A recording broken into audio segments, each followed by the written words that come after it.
Hey, what's going on YouTube? I am currently working on some stuff that I'd like to share with you today. So there's this book thing that I'm trying to do. It's been in the works for about 6 years, and the only reason why it's taken so long to actually get it out onto paper is because at certain points I get writer's block, and then I put it down for like a couple weeks, and then I forget where I'm at, and then I forget where I'm going, and it just got to a point where I was losing my ideas, even though I think they're great ideas. Let's just get into the story. So the story is, the main character is he's 18, he lives in a post-apocalyptic, like way post-apocalyptic world, civilization's rebuilding after this huge war that happens. It's like 200 years after the World War III, nukes go off. Human evolution happens. Well, that's kind of where I wanted to go with it. But I'll just get to the point here. Alright. So in this world, in this post-apocalyptic world, humans have the ability to use psychic powers. And there's three main branches of the psychic powers: psychokinesis, telekinesis, and clairvoyance. So these are the three main branches that anybody can fall into. And of course, those are just like what their powers are deemed as. After that, there's of course subclasses where some people would be better at like pyrokinesis, where others would be better at like magnetism and everything. It just all depends. There's people that are oh god, the fucking word. See, I've been researching this shit, and I know it. It just doesn't fucking get out on paper.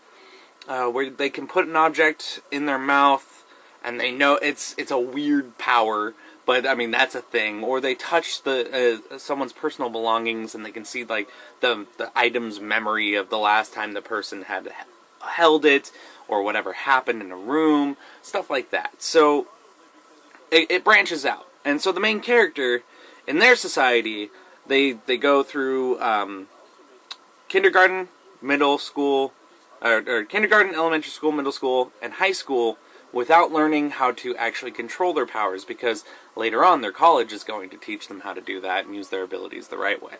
They get taught the basics and everything, but once you turn 18 in this world, you have to go through two tests. And it's kind of like a placement test. It sees where you fall in with your strength of your ability to use your mind, so to speak. You know that movie Lucy with Scarlett Johansson playing Scarlett Johansson? Basically, it's kind of like that, but not necessarily. I mean, if you've seen the show The Magicians, it's kind of what it is too. Like, you got the physical kids, the psychics, all that stuff. It's basically like that. So, I'm getting off topic. Here's what it is. What it is the main character, throughout his whole life, no power manifested. Usually they get tested when they're younger to, oh, this kid's going to be this, so we're going to put him in this kind of elementary school where he can learn, the theories behind it and stuff, basic math, basic, all the shit you learn in high school and everything else. And he just tests with nothing. So in the minds of the people around town, he's a late bloomer, or he's what they call a zero factor, which means that they have zero powers whatsoever. They're unintelligent, they're unevolved, and of course people in this world are stronger, faster, more intelligent. They're learning rocket science by the age of like 14, kind of stuff, like super geniuses. So, and of course it depends, there's going to be the lazy kids and everything else. And that's beside the point. So the main character gets bullied a lot when he's younger.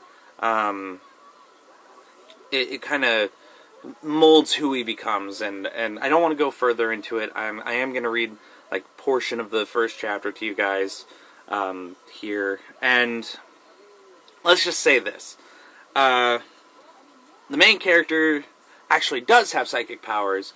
He just hasn't had. They're too strong, and I guess I don't want to give that away too. I just want to say that he does, and it's it's something that you guys would never guess. My story is going to be about is his life in college. His life after high school. Now, in their society, whoever is stronger has more power, politically, scientifically, all that stuff. They make the decisions in the real world if they get placed in this high school. This, not high school, but this high hierarchy school, like this elitist school. And there are multiple across the country. There's like a Japan branch. The world's unified at this point. So there's like a Japan branch, a German branch, like all this stuff. Now if you test well, if you hit the benchmark, you go to the college. The really high class college. And there's multiple different ones you can choose from. The elite school, which I'll get into that further. But let's just say that you get to choose, or you get to test into the best of the best. So there's that. There's no writing an essay to see if you get in. There's no paying for it. Everything's provided because they want better leaders. They don't want people slumming down. If you do good, you do good. If you go to a trade school, which is what happens if you go below the benchmark for those colleges, you just go to a trade school. You live your life doing factory work with your powers, doing medical work, doctors, lawyers, stuff like that. That isn't a part of the higher college. That's like civil duties stuff. You can be a cop if you go to those schools. Now, the college, though, the higher college, that's where you get to be a politician, a military leader, a leading scientist in bioengineering, stuff like that. So the main character, he thinks he's going to do bad. And that's where I'm going to leave it.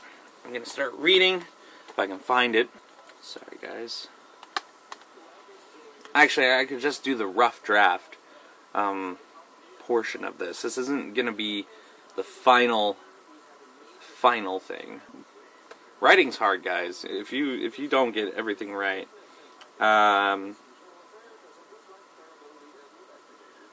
Jesus Christ, I wrote a lot for this outline. Holy shit!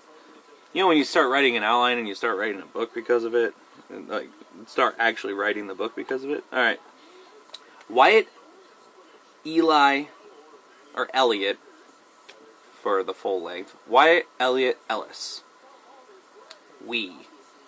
I know. That's his name. So, we're following the story of Eli. Goes by Eli. I keep saying that. I keep repeating myself. I'm a little nervous.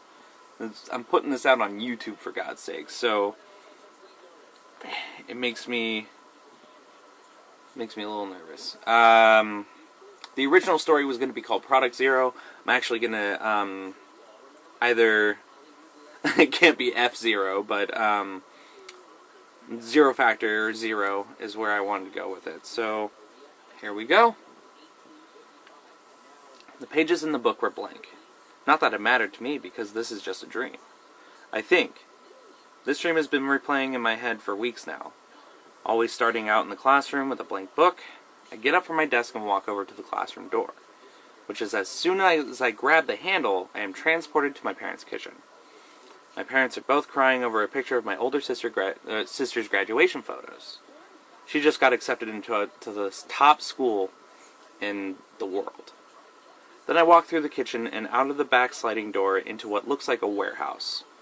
There are multiple rows of giant shelves with numerous different sized boxes stacked on them.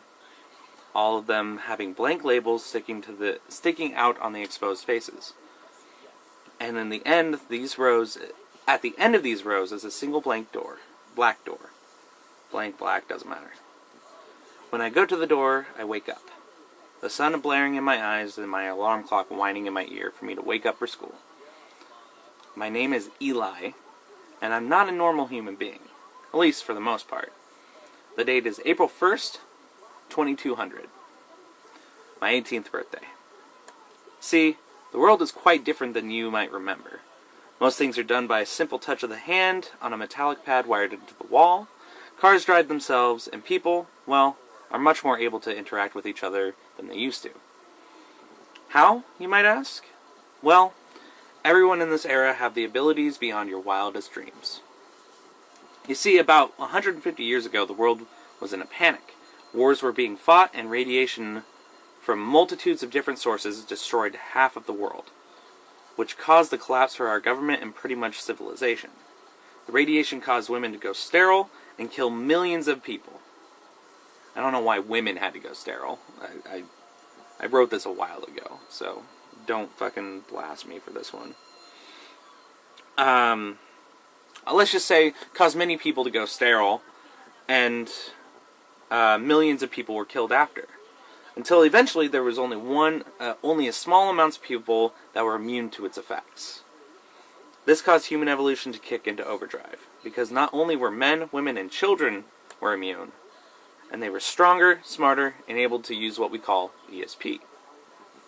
So our ancestors adapted the change in the world. They rebuilt cities, countries, and continents back into livable states. I live in one of these cities, in what used to be called Death Valley, California. It used to be a barren desert, but now it's a flourishing woodland area. Redwoods and noble firs blanket the area of the small town of Novo, California. There is only about 2,000 people in this area and 2 high schools in the area. I need to stop saying area. I'm really bad at writing, but I'm going to try harder. So there's only 2 high schools around. North McKinley High and South Novo High. I attend the latter. Now the reason why I say I'm not normal is because I can't use ESP. Not at all. Not one iota of power comes from me. I wrote it in his perspective. I'm sorry if it sounds stupid. I'm a little insecure about this. Sure, I am just as smart as everyone.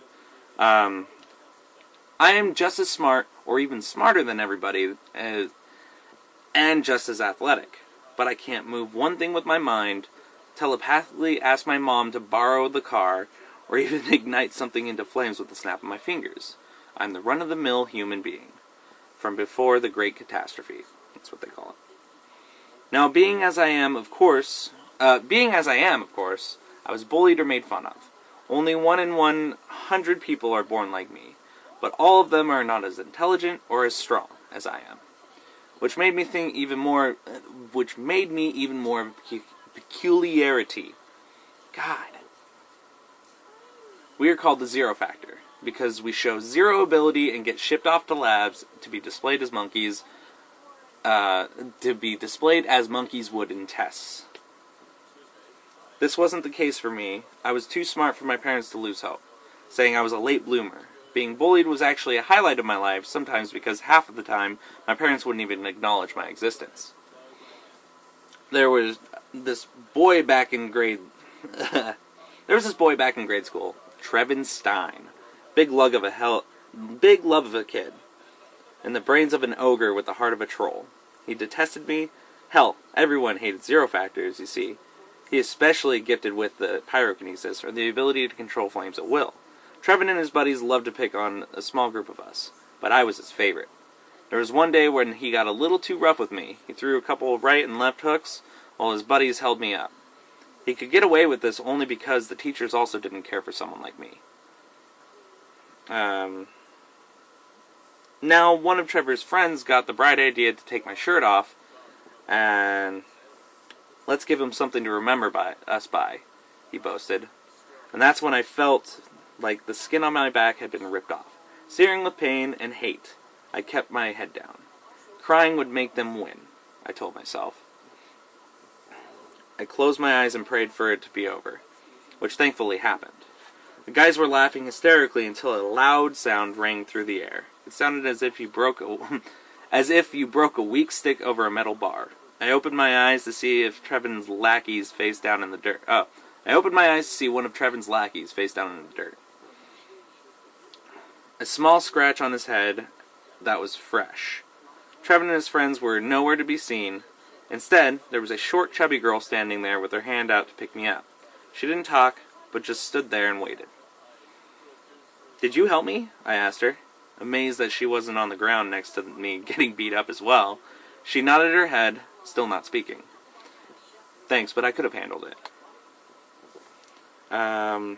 Now they are going to want payback for you helping me. This time she shook her head and pointed at the unconscious boy. He was starting to stir, knowing he would be like a hungry bear when he awoke, and I got up and grabbed the girl's hand. We ran for what seemed like 30 minutes before I deemed the grocery store as a safe haven and stopped to catch my breath. You know, you don't talk much. I asked, knowing I would just get a nod or shake of the head. She then shook her head again. Shy? She nodded. Well, what do I call you? What do I call my savior? Shy girl, or do you have a name? Summer. My name is Summer. I was shocked at her quick response. Her voice was a little gruff, but soft in a way. I stood there studying her for a bit and opened my mouth again. Well, Summer, either what you did was really brave or really stupid. They will get back at you for that. It won't be pretty. I said, expecting a frightened look, but a smile crept across her face. They won't. I'm only visiting family right now. I will be gone tomorrow, she explained happily, and she then realized she was smiling and blushed. I could swear I heard her mouth seal itself. We stood there for about a minute, which was all it took to make me remember my back. I wrenched with pain again, and reached for the problem. I could not reach the area that had been burned, so I ran inside the bathroom, taking my shirt off before I even got in there. I was not tall enough to see over the counter, so I climbed up and sat down with my back facing the mirror. On my back was the word 0 branded into me like you would brand your cow or property. After about 30 minutes of crying and sobbing, I put my shirt back on and walked out. When I made it to where I had left Summer, she was nowhere to be seen. On that day, I bore in the back of my memory as the first and only person to accept me for who I was, not what I was. Now today's a special day for me, or I guess you could say it's a special day for any person who turns 18. It is the day where we take our test, and that is the worst possible thing for me right now. When someone turns 18, we have to take an aptitude test to measure our brain functionality. The people of old could only use about 10% of their brain. In the new age, most people can use about 30 to 60%. The reason why we take the test is to tell society whether or not we, as people, can function in either white or blue-collar jobs. People who score 30 to 55 get sent to trade schools in the area or community colleges to learn basic skills to function in society. The other 45% of people get sent to a special academy, which is named Esper Academy. This is where scientists, politicians, and top minds go to learn and obtain better jobs. I couldn't tell you about the lower percentage, though. Nobody knows where these people are sent to. Some say they get sent to camps, treated like cattle. Others say that they're put in labs to be studied for diseases and... Hang on one second. Just got a message. I couldn't tell you about the lower percentage, though. Nobody knows where these people are sent to. Some say that they get sent to camps or get treated like cattle. Others say that they are put in labs to be studied for diseases that can cause lower brain functionality. I think that they are killed right there in the lab, to rid the world of the abomination that is called the 0 factor. Hopefully, I show at least 30%, because my life depends on it. That's kind of the first draft, kind of what I was thinking. I know it's rough, I know it's crude. I've gotten better. Some of the characters' names actually have been changed.